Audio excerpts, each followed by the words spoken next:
जय श्री कृष्ण, जय मदन गोपाल। मित्रों, आज का मेरा प्रेरक प्रसंग है अमीरी और गरीबी। जी हाँ, कौन है अमीर और कौन है गरीब?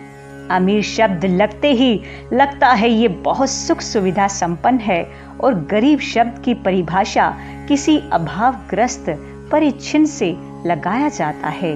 वास्तव में अमीरी और गरीबी अस्थिर है। जो आज तो बहुत अमीर हैं, लेकिन कल वो ही गरीबी के कगार पर पहुंच सकता है, और जो आज तो बहुत अभावग्रस्त जीवन जी रहा है, खाने को रोटी नहीं है, पहनने को कपड़ा नहीं है, कल वो ही अमीर बनते देखा गया है। तो बहुत जरूरी है हमें अपने मन को इस परिस्थिति के बदलाव में स्थिर रखना। किसी की अमीरी देख उससे घृणा न करें, और किसी की गरीबी देख उसे दुत्कारे नहीं। यदि अपने द्वारा हो सके तो किसी अभावग्रसित व्यक्ति की मदद जरूर करना। उसकी अंतर आत्मा से जो खुशी की तरंग आपके लिए निकलेंगी, वो आपको बहुत मददगार सिद्ध हो सकती हैं। आइए सुनते हैं एक प्रेरक प्रसंग। सदैव अपने हृदय में रखें गरीबों के प्रति हमदर्दी। जी हाँ, गरीबों के प्रति हमदर्दी। मैं एक घर के करीब से गुजर रहा था कि अचानक से मुझे उस घर के अंदर से एक बच्चे की रोने की आवाज आई। उस बच्चे की आवाज में इतना दर्द था कि अंदर जाकर वह बच्चा क्यों रो रहा है यह मालूम करने से मैं खुद को रोक न सका। अंदर जाकर मैंने देखा कि एक माँ अपने 10 साल के बेटे को आहिस्ता से मारती और बच्चे के साथ खुद भी रोने लगती। मैंने आगे होकर पूछा, बहन जी, आप इस छोटे से बच्चे को क्यों मार रही हो, जबकि आप खुद भी रोती हो? उसने जवाब दिया, भाई साहब, इसके पिताजी भगवान को प्यारे हो गए हैं और हम लोग बहुत ही गरीब हैं। उनके जाने के बाद मैं लोगों के घरों में काम करके घर और इसकी पढ़ाई का खर्च मुश्किल उठाती हूँ, और यह कमबख्त स्कूल रोजाना देर से जाता है और रोजाना घर देर से आता है। जाते हुए रास्ते में कई खेल कूद में लग जाता है और पढ़ाई की तरफ जरा भी ध्यान नहीं देता है, जिसकी वजह से रोजाना अपनी स्कूल की वर्दी गंदी कर लेता है। मैंने बच्चे और उसकी माँ को जैसे तैसे थोड़ा समझाया और चल दिया। इस घटना को कुछ ही दिन बीते थे कि एक दिन सुबह सुबह कुछ काम से मैं सब्जी मंडी गया तो अचानक मेरी नजर उसी 10 साल के बच्चे पर पड़ी जो रोजाना घर से मार खाता था। मैं क्या देखता हूँ कि वह बच्चा मंडी में घूम रहा है, और जो दुकानदार अपनी दुकानों के लिए सब्जी खरीदकर अपनी बोरियों में डालते तो उनसे कोई सब्जी जमीन पर गिर जाती थी, वह बच्चा उसे फौरन उठाकर अपनी झोली में डाल लेता। मैं यह नजारा देखकर परेशानी में सोच रहा था कि ये चक्कर क्या है। मैं उस बच्चे का चोरी चोरी पीछा करने लगा। जब उसकी झोली सब्जी से भर गई तो वह सड़क के किनारे बैठकर उसे ऊंची ऊंची आवाज लगाकर वह सब्जी बेचने लगा। मुंह पर मिट्टी, गंदी वर्दी और आंखों में नमी। ऐसा महसूस हो रहा था कि ऐसा दुकानदार जिंदगी में पहली बार देख रहा हूँ। अचानक एक आदमी अपनी दुकान से उठा, जिसकी दुकान के सामने उस बच्चे ने अपनी नन्ही सी दुकान लगाई थी। उसने आते ही एक जोरदार लात मारकर उस नन्ही दुकान को एक ही झटके में रोड पर बिखेर दिया, और बाजुओं से पकड़कर उस बच्चे को भी उठाकर धक्का दे दिया। वह बच्चा आंखों में आंसू लिए चुपचाप दोबारा अपनी सब्जी को इकट्ठा करने लगा, और थोड़ी देर बाद अपनी सब्जी एक दूसरे दुकान के सामने डरते डरते लगा ली। भला हो उस शख्स का जिसकी दुकान के सामने इस बार उसने अपनी नन्ही दुकान लगाई। उस शख्स ने बच्चे को कुछ नहीं कहा। थोड़ी सी सब्जी थी, ऊपर से बाकी दुकानों से कम कीमत।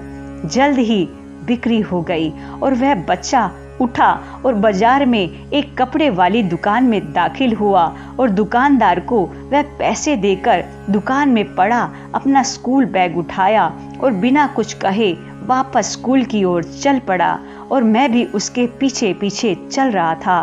बच्चे ने रास्ते में अपना मुंह धोकर स्कूल जाने के लिए तैयार हो गया। मैं भी उसके पीछे स्कूल चला गया। जब वह बच्चा स्कूल गया तो 1 घंटा लेट हो चुका था, जिस पर उसके अध्यापक ने डंडे से उसे खूब मारा। मैंने जल्दी से जाकर उस अध्यापक को मना किया कि मासूम बच्चा है, इसे मत मारो। अध्यापक कहने लगे कि यह रोजाना 1-1.5 घंटा लेट से ही आता है और मैं रोजाना इसे सजा देता हूँ कि डर से स्कूल वक्त पर आए, और कई बार मैं इसके घर पर भी खबर दे चुका हूँ। खैर, बच्चा मार खाने के बाद क्लास में बैठकर पढ़ने लगा। मैंने उसके अध्यापक का मोबाइल नंबर लिया और घर की तरफ चल दिया। घर पहुंचकर एहसास हुआ कि जिस काम के लिए सब्जी मंडी गया था वह तो भूल ही गया। मासूम बच्चे ने घर आकर माँ से एक बार फिर मार खाई। सारी रात मेरा सर चकराता रहा। सुबह उठकर फौरन बच्चे के अध्यापक को कॉल की कि मंडी टाइम पर हर हालत में मंडी पहुंचे, और वो मान गए। सूरज निकला और बच्चे का स्कूल जाने का वक्त हुआ और बच्चा घर से सीधा मंडी अपनी नन्ही दुकान का इंतजाम करने निकला। मैंने उसके घर जाकर उसकी माँ को कहा कि बहन जी, आप भी मेरे साथ चलो। बहन जी भी तैयार हो गई और मन में ये सोच रही थी कि क्या जाने उस बच्चे ने फिर ऐसा क्या कर दिया।